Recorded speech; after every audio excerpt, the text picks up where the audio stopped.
அன்பிற்குரியவர்களே, காலை நேர மன்னா நிகழ்ச்சிக்கு உங்களை அன்போடு வரவேற்கிறேன். இந்த நாள் ஆண்டவர் நமக்கு தருகிற மன்னா யாத்திராமத்தின் புஸ்தகம் 16வது அதிகாரம் 31வது வசனத்திலே இந்த மன்னாவை குறித்து நாம் பார்க்கிற பொழுது அதன் ருசி தேனிட்ட பணிகாரத்திற்கு ஒப்பாயிருதுன்னு சொல்லப்பட்டிருக்கிறது. சொல்லும்போதே நாவில் எச்சு உருவது போல இருக்கலாம். பிரியமானவர்களே, தேன் மிட்டாய் சின்ன வயசில் இருக்கும்போது சின்ன பிள்ளைகள் விரும்பி சாப்பிடுவோம். நம்ம இப்பவும் வருகிறது. ஆனால் அப்போல்லாம் தேன் மிட்டாய்னா அப்படி தேனாக இருக்கும் சாப்பிடுவதற்கு. அதை போலத்தான் இந்த மன்னா எப்படி இருந்திருக்கிறது, தேனிட்ட பணிகாரம் போல. பணிகாரம்னா கிராமங்களில் உள்ள மக்கள் செய்து சாப்பிடுகிற பலகாரங்களில் ஒன்று பணிகாரம். அதில் தேன் ஊற்றுனா எப்படி இருக்கும், அப்படி இருந்ததுதான் இந்த மன்னா. அவ்வளவு டேஸ்ட். அப்போ கர்த்தருடைய வார்த்தையும் அவ்வளவு டேஸ்ட் உள்ளதாக இருக்கிறது. சங்கீதம் 19:10 பக்தர் சொல்கிறார், கர்த்தருடைய வார்த்தை தேனிலும் தேன் கூட்டிலிருந்து ஒழுகும் தெளி தேனிலும் மதுரம் உள்ளதாக இருக்கிறது என்று சொல்லுகிறார். பாருங்க, கூட்டிலிருந்து ஒழுகுனா இந்த தேன் எப்படி இருக்கும், அப்பா அப்படி நாகல எச்சி சொட்ட சாப்பிடணும் போல இருக்கு. பாருங்க, அவ்வளவு இனிமையானது கர்த்தருடைய வார்த்தை. இந்த வார்த்தை உங்களுக்கு அப்படி இருக்குதா? பைபிள் வாசிக்கிறதுக்கு அவ்வளவு டேஸ்ட்டாக உங்களுக்கு தெரியுதா? அப்படி தெரிஞ்சால் நீங்கள் கர்த்தருக்குள்ளே நல்லா இருக்கிறீங்கன்னு அர்த்தம். அப்படி இல்லை, வசனம் போர் அடிக்குது, வாசிக்க இஷ்டம் இல்லை, டைம் இல்லை, நேரம் இல்லைன்னா உங்கள் ஆவிக்குரிய வாழ்விலே நீங்கள் உங்களை சரிப்படுத்த வேண்டியது இருக்குன்னு சொல்லி அர்த்தம். அப்போ இந்த நாள் காலை வேளையிலே ஆண்டவர் சொல்கிறார், என்னுடைய வார்த்தை தெளி தேனை விட மதுரமான வார்த்தை, அதன் மேல் பிரியமாக இருந்து நீ போதுமான அளவுக்கு வாசித்து தியானித்து அந்த சுவையை நீ பெற்றுக்கொள்ள என்று கர்த்தர் சொல்லுகிறார். இந்த டேஸ்ட்டை நீங்கள் ருசிச்சிட்டிங்கன்னா பைபிளை விட்டு பெரியவே மனசு வராதுங்க.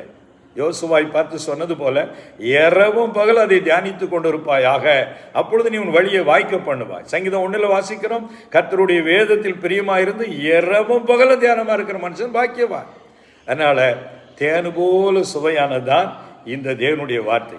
ஆனால் இதே மன்னாவை குறித்து என்னாகமம் 11 அதிகாரம் 18 வசனத்தில் என்ன சொல்லப்பட்டிருக்கிற பாருங்க, புது ஒலிவ எண்ணெயின் ருசிக்கு ஒப்பாக இருந்ததா, நியூ ஆலிவ் ஆயில், அதுக்கு அந்த மாதிரி டேஸ்டாக இருந்ததா. அப்போ புது ஒலிவ எண்ணெய் எப்படி இருக்கும் அப்படின்னு நான் இணையத்தில் தேடி பார்த்தா, அந்த புது ஒலிவ எண்ணெயுடைய ருசி முதல்ல கொஞ்சம் முழு டேஸ்ட் போல் இருக்காதான், கொஞ்சம் கார்ப்பு தன்மை இருக்குமா, சில வேளை கொஞ்சம் கசப்பு தன்மை கூட லைட்டாக இருக்குமா. அப்படி இருக்குன்னா அதுக்கு என்ன அர்த்தமா, அது ஒரிஜினலு, இது ஆரோக்கியத்திற்கு ஏதுவானது, அது நல்ல தரமான ஒலிவ எண்ணெய்ங்கிறதுக்கு அடையாளமா. பாருங்க, தரத்துக்கு எப்படி வச்சுருக்காங்க பார்த்தீங்களா. பொதுவாக இனிப்புனா எல்லாருக்கும் பிடிக்கும், ஆனால் கார்ப்பு கசப்புனா நிறைய பேருக்கு பிடிக்காது. ஆனால் மன்னாவில் ரெண்டுமே இருக்கிறது. அதனால தான் 2 வசனத்தில் 2 விதமான சுவை குறித்து பைபிளில் அருமையாக எழுதப்பட்டிருக்கு. எனக்கன்மானவர்களே, தேனா இருக்குன்னு சொல்லி நினைக்கிற அதே வேளையில் சில வசனங்கள் நம்மை எச்சரிக்கும், மண்டையில் கொட்டும். சில வசனங்கள் நம்மை பயங்கரமாக தாக்கும். அப்போ நமக்கு கசப்பு மாதிரி இருக்கும். ஆனால் அந்த வசனங்கள் தான் நம்மை பலப்படுத்தும், நம்மை வளர்ச்சி அடைய செய்யும், நமக்கு ஏற்ற ஆலோசனை நமக்கு அதன் மூலமாக கிடைக்கும். அதனால பைபிளில் 2 விதமான தன்மையும் இருக்கிறது. இந்த மன்னாவில் ஒன்று தேனிட்ட பணிகாரம் போல சுவை டேஸ்ட்டு, இன்னொரு பக்கம் கார்ப்பு கசப்பு புது ஒலிவ எண்ணெயின் சுவை போல் இருந்ததாக சொல்லப்பட்டிருக்கிறது. இந்த 2 அனுபவங்களும் ஒரு தேவ பிள்ளைக்கு இருக்கும் கண்டிப்பாக. அவை கர்த்தருடைய வசனம் நீ எப்போவுமே நல்ல இனிப்பாகவே இருக்குன்னு மாத்திரம் வாசிக்கக்கூடாது. அதனால தான் நிறைய ஒரு பைபிளை படிக்கும்போது இந்த வாக்குத்தத்த வசனங்களாக பார்த்து கோடு போட்டு வச்சுருப்பாங்க. வாலாக்காமல் தலையாக்குவேன், கீழாகாமல் மேலாவாய், ஈசாக்கு 100 மடங்கு பலன் அடைந்தான், இதெல்லாம் கோடாக போட்டு வச்சுருப்பாங்க. ஆனால் உபாமை 28 அதிகாரத்தில் 1-14 வசனம் வரைக்கும் ஆசீர்வாத வசனமாக இருக்குது. 15 அந்த அதிகாரம் முழுவதும் நீங்கள் வாசிங்கன்னா 4 மடங்கு வசனங்கள் சாபத்து குறித்து சொல்லியிருக்கு. நிறைய பேர் அதை வாசிக்கிறதே இல்லை, 14ஓட முடிச்சிருது. தேன் மட்டும்தான் சாப்பிட்ற ஆட்கள் இவங்களுக்கு கசப்பு கார்ப்புலாம் பிடிக்காது.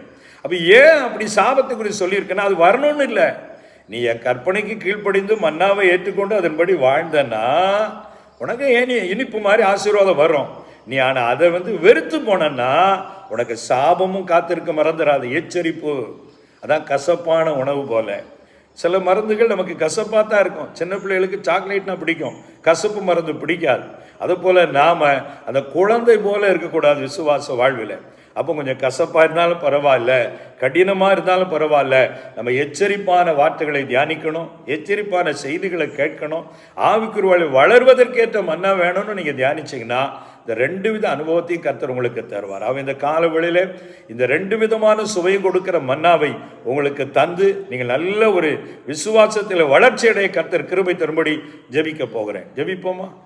மகா கிருபையும் மிகுந்த இரக்கம் நிறைந்த அன்பின் பரலோக பிதாவே, உம்முடைய மன்னாவை குறித்து நீர் எங்களோடு கூட ஒவ்வொரு நாளும் பேசி வருவதற்காக நன்றி சொல்கிறோம். இந்த நாள் நாங்கள் தியானித்த வசனத்தின்படி தேனிட்ட பணியாரம் போல ஒரு பக்கம் இனிப்பான சுவை, மற்றொரு பக்கம் புது ஒலிவை எண்ணெயின் சுவை போல ஆண்டவரை கார்ப்புத்தன்மை, சில கசப்பு போன்ற தன்மைகள் இருந்தாலும் நாங்கள் வசனத்தை ஒன்றுவிடாமல் எல்லாவற்றையும் வாசித்து தியானித்து ஆண்டவரை எச்சரிப்பான செய்திகளுக்கு கீழ்ப்படுகிற இருதயத்தை தாரும் அப்பா. வெறுமனே எப்பவுமே ஆசீர்வாத வசனங்களையும் வாக்குத்தத்த வசனங்களையும் மாத்திரமே பார்த்து கொண்டிராதபடி ஆண்டவரே கட்டளைகள் அத்தனைக்கு கீழ்ப்படியத்தக்க அந்த இருதயத்தை தாரும். அப்படி யார் அர்ப்பணிக்கிறார்களோ அவர்கள் வாழ்வை கர்த்தர் பலப்படுத்தி வளர்ச்சியடை செய்து உமக்குள்ளே பலனடைய கிருபை செய்யும். நீர் அப்படி செய்யறக்கா நன்றி. இந்த நாள் ஒவ்வொருடைய வேலைகள் பிரயாசங்கள் எல்லா முயற்சிகளையும் வாய்க்க பண்ணிக்கொடும். நீர் அப்படியே செய்கிறக்கா நன்றி. இயேசுவின் நாமத்தில் ஆசீர்வதிக்கிறோம் நல்ல பிதாவே. ஆமேன், ஆமேன்.